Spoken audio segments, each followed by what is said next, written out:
ये सारी बला टल सकती है, ये सारा मसला सॉल्व हो सकता है अगर एक मुलाकात करवा दी जाए। चले किसी अपने की नहीं, किसी पार्टी के बंदे की नहीं, डॉक्टर की मुलाकात करवा दे, एहतजाज टल सकता है।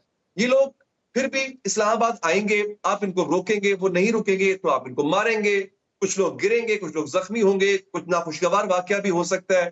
जस्ट टू अवॉइड दैट वो एक मुलाकात का कह रहे हैं सर, करवा दें, इसमें इतनी ईगो कहां से आ गई गवर्नमेंट में? बिस्मिल्लाहिर्रहमानिर्रहीम। देखिए, सबसे पहले तो ये कॉल देना, जिसको ना सिर्फ मुल्क के ताजरों ने रद्द किया है, बल्कि तकरीबन हर जमात ने रद्द किया है।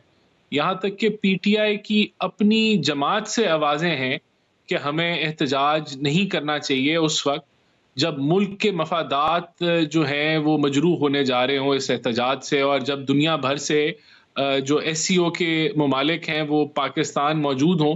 तो ये कॉल ना सिर्फ पीटीआई, ये आवाज़ ना सिर्फ पीटीआई के अंदर से आ रही है, बल्कि पूरी कौम से आ रही है कि ऐसा नहीं होना चाहिए।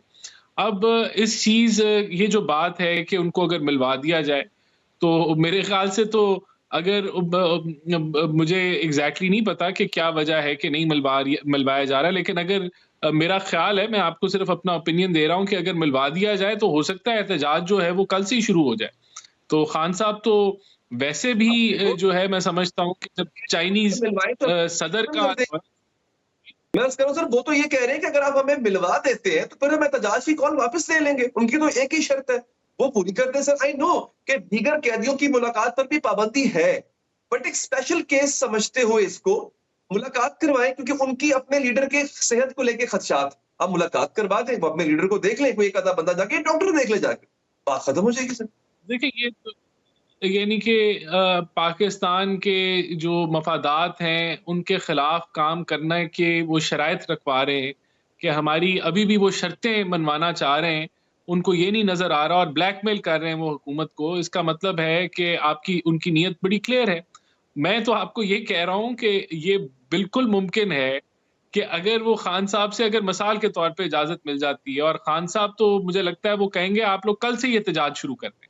तो इस चीज़ के इम्कानात तो ज़्यादा हैं। आप कह रहे हैं वो एहतजाज ख़त्म कर देंगे, मैं कह रहा हूँ कि खान साहब कहेंगे और आप इस मुल्क के अंदर पॉलिटिकल और इकोनॉमिक इंस्टेबिलिटी फैलाएँ, क्योंकि इनका मकसद ही ये है। बहरहाल देखें, जब इजाज़त मिलेगी ओवरऑल कैदियों से मुलाकात की, तो इनको भी मिल जाएगी, और मैं समझता हूँ कि कोई इतनी यानी अगर सर आप अगर ये एहतजाज कॉल करना चाहते हैं। लीडरशिप का, अगर इनकी लीडरशिप की मुलाकात होती है खान साहब से, so he will be able to convey them a message जो कि ज्यादा प्रॉब्लम क्रिएट करेगा, ये कहना चाह रहे हैं सर? मैं बिल्कुल ये कहना चाह रहा हूँ कि जिस तरह की ज़ुबान गंडापुर साहब इस्तेमाल करते हैं और जिस तरह की पोलराइज़ेशन का माहौल बना हुआ है, खान साहब की हिदायत पे ही है ना। पीटीआई के तो अंदर से आवाज़ आ रही है कि आप जो है वो इसको ना करें एहतजाज को। तो खान साहब को मौका मिलेगा, वो तो मेरे ख़्याल से और भी ज़्यादा हिदायत देंगे कि आप इस माहौल को और गरम कर दें। मैं तो ये समझता हूँ। शंघाई ताउन तंजीम का इजलास गुजर जाता है, तो फिर भी ये खदशा तो रहेगा कि जब भी इनकी मुलाकात खान साहब से हुई, वो एहतजाज का कह देंगे, इनको ये करेंगे, तो क्या तब भी मुलाकात नहीं करवाई जाएगी? नहीं, नहीं, देखिए, ये मैं तो आपको सिर्फ़ एक सिनेरियो बता रहा था, ये वजह नहीं है मुलाकात ना कराने की।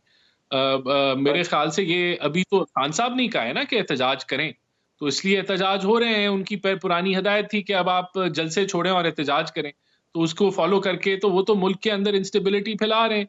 तो देखें, जब ये एससीओ का इजलास हो जाएगा ख़त्म, तो ये एक एक ये सेंसिटिव पीरियड है। पूरी कौम के लिए ये सेंसिटिव पीरियड है, और हम दवागो हैं, और सिक्योरिटी एजेंसीज़ दिन-रात 24 घंटे काम कर रही हैं कि इस मुल्क के अंदर इस दौरान कोई इंसिडेंट ना हो। क्योंकि हमारे जो दुश्मन हैं, जो चाहते हैं कि पाकिस्तान अनस्टेबल हो, उनकी बारहा कोशिश होगी कि कोई टेररिज़्म का वाक़या, कोई ऐसा नेगेटिव वाक़या इस मुल्क में हो कि जिससे ये जो समिट है ये ख़राब हो जाए। और तो हमारे लिए बड़ा ये सेंसिटिव, पूरी कौम के लिए सेंसिटिव टाइम है कि हम नज़र रखें ओवरऑल, और कोई ऐसा माहौल ना बनने दें या कोई ऐसा इंसिडेंट ना होने दें कि जिससे पाकिस्तान की साख खराब हो। तो मैं तो समझता हूँ ये सबकी ज़िम्मेदारी है। ठीक है, राना साहब, बहुत-बहुत शुक्रिया कि आप हमारे प्रोग्राम में तशरीफ लाए। नाज़रीन, इस दुनिया को कौन चला रहा है? ये मईशत, सियासत, अफ़वाज, मीडिया, हथियार और कल्चर, इन सबको कौन कंट्रोल कर रहा है? आप ये जानकर हैरान होंगे कि इस दुनिया को ना तो अमेरिका चला रहा है और ना ही चीन या रूस कंट्रोल कर रहे हैं, बल्कि इस दुनिया के सारे निजाम को 13 खानदान, जी हाँ 13 फैमिलीज मिलकर चला रही हैं। ये खानदान जंग के लिए असलहा देकर इससे पैसा कमाते हैं, जबकि तामीर नौ के नाम पर बिल्डिंग मटेरियल फरोख्त करके फिर इससे पैसा कमाते हैं।